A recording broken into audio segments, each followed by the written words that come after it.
انسانی جسم اور پاؤں کا حیرت انگیز تعلق۔ کیا آپ جانتے ہیں ہمارے پاؤں کا ہر حصہ جسم کے کسی نہ کسی اہم عضو سے جڑا ہوتا ہے۔ یہی وجہ ہے کہ پاؤں کی مالش کو صدیوں سے قدرتی علاج سمجھا جاتا ہے۔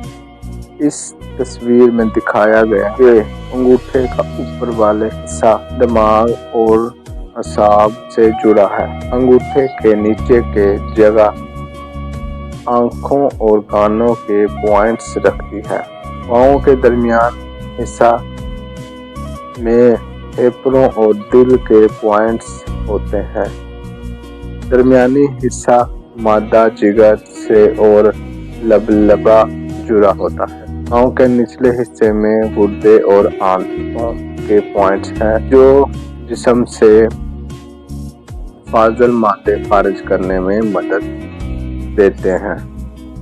یہی وہ ہے جس کے ذریعے صرف پاؤں کی مخصوص جگہوں پر دباؤ ڈال کر پورے جسم کی توانائی، خون کی روانی اور اعصاب کی صحت بہتر بنائی جا سکتی ہے۔